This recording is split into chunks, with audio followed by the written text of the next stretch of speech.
안녕하십니까. 박종희TV 부동산 클래스입니다. 구독자 1000명이 넘어야 라이브가 가능합니다. 1000명. 그래야 제가 아침에 신문 1000명. 읽기를 할 수가 있습니다. 1000명. 이번에는 다양한 주택 마련하는 방법에 대해서 좀 네. 알아보고자 합니다. 다양하게 주택 마련하는 방법. 네네. 뭐 예를 뭐 들어 대출 상가주택. 받아서 사든가 그냥 돈 주고 사든가 뭐 그거 아니에요? 아니 뭐 돈이 많으면 좋죠. 네. 돈이 그거 없으니까 외고 이제. 뭐 어떻게 집을 사? 그죠? 그러니까 상가주택. 뭐 난 뭐- 1층에는 상가가 있고 카페 뭐 그러니까 2층에 주거만 하기에는 아까 얘기했던 것처럼 이제 지난 시간에 말씀드린 것처럼 좀 이렇게 깔고 앉아서 내가 살기만 하기엔 좀 땅값이 비싼 거죠. 그렇죠. 그런 경우에 아까처럼 뭐 1층 아니면 2층까지 상업 공간으로 세를 주던가 그렇죠. 아니면 내가 어떤 거기서 상업 행위를 해가지고 돈을 벌고 위에 내가 거주를 한다. 그러면 이제 인컴도 들어오고 이제 어떻게 보면 내 사업장도 생기고 주거도 해결이 되고 그렇게 해서 좀 해볼만 하겠죠. 맞아요. 그 저희 동네에 이제 1층에 카페가 있는데 진짜 싼 거예요. 그래서 물어봤죠. 어떻게 이렇게 커피값이 싸냐고.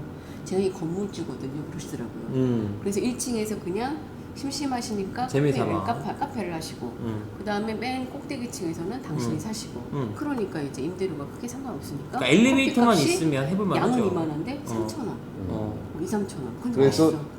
박리담회로 잘 되고 장사. 네, 임대료 부담이 없으니까 네. 본인 직접 하시니까 그러니까 결국 이제 건물을 갖고 있는 사람이 돈을 버네요. 그렇죠. 그렇죠. 결론은 네 이태원 또 클래스에서 갑자기 나오지만 이태원 클래스에서 갑자기 제일 또 인상적인 힘이 빠져. 맞아.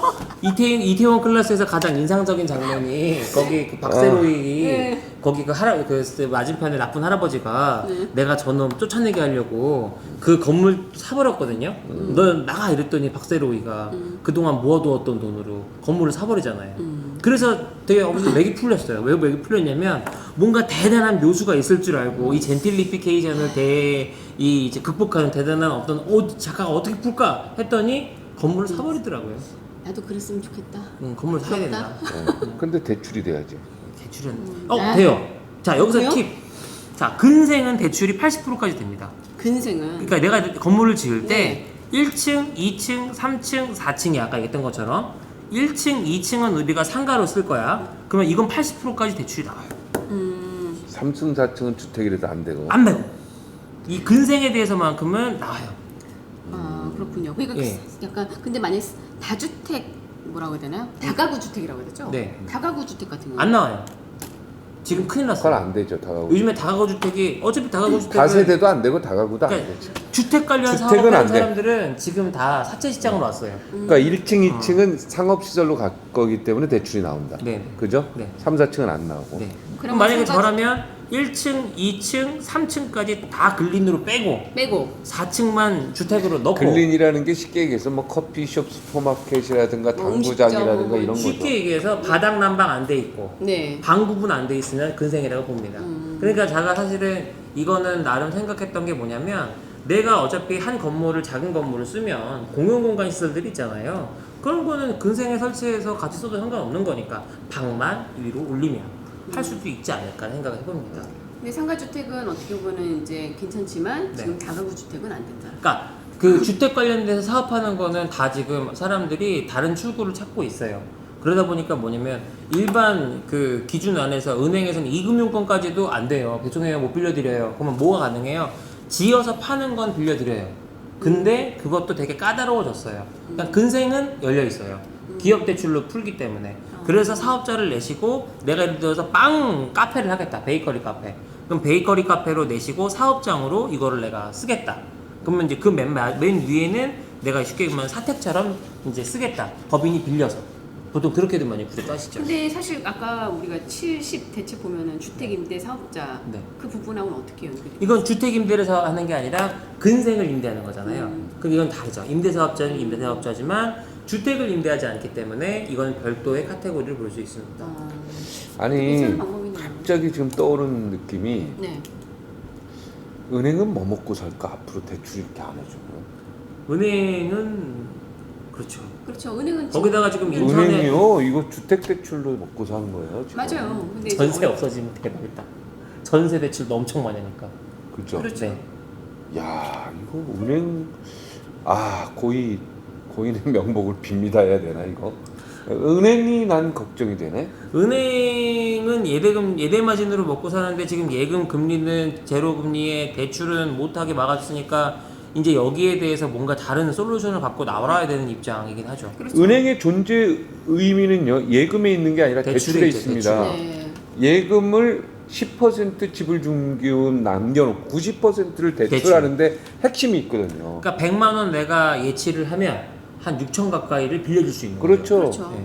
근데 그 6천 가까이 돈 돌릴 데가 없으면 결국 은행은 이 100만 원조차도 받기가 힘들어지는 거예요. 아유, 은행이 나중에 이제 저금한 거 찾으러 다 같이 가면 망하는 거죠, 은행은. 쉽지 않죠. 예. 아니 원래 은행은 옛날에 그래서 망하는 맞아요. 거예요. 영국에서 그 은행 처음 생겼을 때도 네. 그랬어요. 그때까지 지금처럼 사회적 지위가 높지도 않았고 금 맡겨놓고 뭐 이렇게 했었을 때. 맞아요. 그러니까 지금 돌아보면은 제가 말씀드리는 건 뭐냐면 결국은 이 어려운 시국에도 우리가 헤쳐나갈 방법은 있다. 그래서 이걸 들으시는 분들이 그래도 부동산 클래스 들었는데 뭐 하나라도 얻어가려면 그러니까요. 지금 이제 우리가 당분간은 주택 갖고 투자를 못하지만 주택이 들어갔던 시장을 자세히 보면 꼬마 빌딩이 있잖아요. 네. 이 꼬마 빌딩에 근생으로 접근하는 건 아직도 가능하다. 이 시장 안에 주택을 갖고 투기를 하는 건 막아놨지만 기업 대출 통해서 이런 식으로 상가주택 짓는 것까지는 가능하다. 그럼 내 돈이 조금 적어도 좀 나머지 부분을 다 예를 들어서 근생 같은 거, 그러니까 입지가 좋아야겠죠. 그렇게 하게 되면 대출이 나온다 보시면 됩니다. 네. 경제는 땡땡이다. 뭘까요? 경제는 땡땡이다. 경제는 땡땡이다. 네. 네모. 저는 내 마음을 읽어야 돼. 내 마음을. 알았지? 경제는 정진 선배 땡땡이다. 마음을 읽어야 되나요? 어. 네. 뭘까요? 얘기해 보세요. 순환이다? 순환. 경제는 순환이다. 서클? 뭐 그럴 수도 있겠다. 순환 경제라는 말도 있으니까. 네네. 우리 서태양 씨는 저는 내 마음을 읽어. 아니 저는 경제는 팥빙수다. 팥빙수다. 네. 아, 또 왜? 맛있어? 아니 뭐 팥빙수 맛있잖아. 시원하죠. 팥빙수가 얼음을 갈아서 갈아야지. 부피를 키워놨잖아요. 네. 네, 이때 제때 먹으면은 맛있는데 이게 이제 관리를 잘 못해가지고 다 녹아버리면 다 못 먹어요. 맛들이 다 없어져가지고. 네. 그래서 제때 계속 먹어줘야 된다 이거예요. 먹어주고 시켜주고 먹어주고 시켜주고. 제가 팥빙수 좀 빨리 먹어야지 그리고. 빨리 먹어야 돼요. 근데 지금은 팥빙수에 팥이 없어? 빙수가 없어? 팥빙수에 고추장이 고추장이 너무 매운맛 네. 고기여서 고추 가루가 있지. 솔직하게 얘기하면. 못 먹겠어. 얼어. 고추 장보다도 고추 가루가 있어. 네. 사리를 시켜줘야 될 것 같아. 팥 말고. 이거는 이제 경제학에서는 그냥 기본입니다. 그냥 네. 제가 없는 얘기를 짓는 게 아니라 네. 경제는 심리입니다. 심리. 아, 야, 심리. 심리다. 그러니까 너무 쉬운 건데. 네, 이걸. 투자 자체가 심리에서 일어나지기 때문에 네. 투자가 이루어져야지 투자가 이루어져야지 고용이 일어나는 거거든요. 네네네. 그죠? 고용이 일어나야지 이제 임금 이런 게 되는 거고, 네네. 예, 그 다음에 이제 수요, 그 다음에 이제 수요가 일어나는 거죠. 네네. 고용이 일어나면 임금이 되죠? 네. 임금을 받으면 이제 수요가 그때 일어나죠. 이게 창출하는 건데, 맞아요. 이 정부는 맨 처음에 투자로 시작한 게 아니라 수요로 시작했습니다. 그쵸. 각자 소득 중심의 수요를 처음에 시작해서 이게 소득 중심의 이제 경제냐 뭐 이렇게 얘기한 건데, 경제는 심리입니다. 이렇게 부동산 정책으로 꽁꽁 얼어붙으면 모든 투자가 다 정지된다는 거. 다 스탑이죠. 네. 왜냐면 이제는 현금을 보유한 상태에서 얼만큼 내가 견딜 것이냐 이걸 다 전부 계산할 거란 말이에요. 그죠? 네. 이제는 내가 예금으로 어떻게 버틸 것인가 이거는데, 그럼 은행도 폭망입니다. 은행은 뭐로 산다? 대출로 산다. 그래서 지금 어찌됐건 네, 채널의 이번에 경제부장, 전 경제부장의 네. 예언입니다. 자, 어쨌든 그래도 오늘 예. 이제 지난 시간에서 협소주택 알아봤고 상가주택 알아봤잖아요. 그러니까 주택을 마련하는 방법 중에 하나가 아까 말씀드린 지난 편의 협소주택 같이 또 다른 카테고리가 상가주택이라는 게 있는데, 어떻게 보면은 이게 대출이 그나마 이 시국에는 제일 잘 나올 수 있으니까. 부동산의 취득의 어떤 매개가 될 수 있다. 왜? 예를 들어서 땅값이 10억이고 어저께 했던 식으로 이제 투자를 안 해. 땅값이 5억이고 심리가 얼어붙었어. 공사비가 5억이다. 그래서 10억짜리다. 그런데 여기에 근생 비율이 80%다라고 하면 8억이 80%에 80% 그러니까 8억에 80%까지는 대출이 나온다. 그러면 나머지를 갖고 내가 잔압을 할 수 있으면 일단 움직일 수 수가 있고, 있다. 또 한 가지가 이게 이제 상가가 우리가 무슨 이렇게 대로변에 있는 상가 말고요. 이면에 네. 카페들이 잘 들어갈 수 있는 네. 그러니까 성수동 이면 같은 거, 연남동 이면 같은 거 생각해 보시면 다 주택이었단 말이에요. 그런 식의 접근으로 이제 유사하게 또 이제 개발이 되는 뭐 속리단길이라든지 이제 좀 먹리단길에 연관돼 있는 이면에 이제 주택들을 상가주택화해서 내가 이제 취득을 하는 방법을 세워보는 것도 지금 대출이 다 막혀 있으니까 하나의 방법일 수 있다. 예. 그리고 또 한 가지가 생각보다 이게 프리미엄이 잘 붙더라고요. 그래서 그렇죠. 어떤 테넌트, 그러니까 임차인을 잘 들여서 아주 이제 좋은 이 상가주택을 만드는 것도 이 주택 취득의 방법 중에 하나라고 볼 수 있을 것 같습니다. 네. 네. 자, 오늘은 여기까지 이제 하시고 이제 마무리해야죠. 네.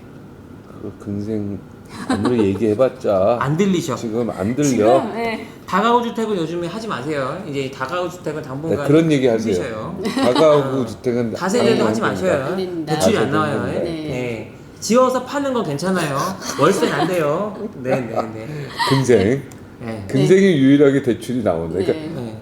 다시 얘기하지만 은행에 살 길은 근생 대출이다. 대출을 받을 수 있는 상품이 뭐냐 네. 여기에 포인트가 있습니다. 네. 예. 왜냐면 대출이 금융권을 살리는 길이고 곧 대출이 머니예요. 네. 이 머니는 대출이다라고 생각을 해야 됩니다. 자기 돈으로 뭐 하려고 하면 안 돼요. 예, 머니는 그러니까 대출. 모든 사업의 기준은 시작이 자기가 투자하는 자기 자본, 이 자본을 얼마나 적게 쓸 것이냐에 따라서 수익률이 결정되기 때문에 결국 그 얘기인 즉슨 대출을 얼마나 많이 받을 수 있을 것이냐로 연결이 되는 거죠. 네. 네. 근데 이제 일부 사람들 중에 야 박종진 너 야 그렇게 대출 받아서 뭐 하고 사업하고 대출 받을 거 다 사기 아니야? 그거 나쁜 거 아니야? 이렇게 아닙니다. 정확히 말씀드릴게요. 예, 대출을 받아야지 자본주의가 시작되는 겁니다. 대출에서. 맞아요. 대출 예, 그걸 나쁜 건 명심하세요. 아니죠. 네. 나쁜 게 아니라 굉장히 중요한 거예요. 네. 이거 착각하시면 안 됩니다. 돈은 다시 한번 뭐다? 빚이다. 빚이다. 네. 경제는 뭐다? 쉽니다. 네, 오늘은 여기서 마치겠습니다. 네. 감사합니다. 고맙습니다.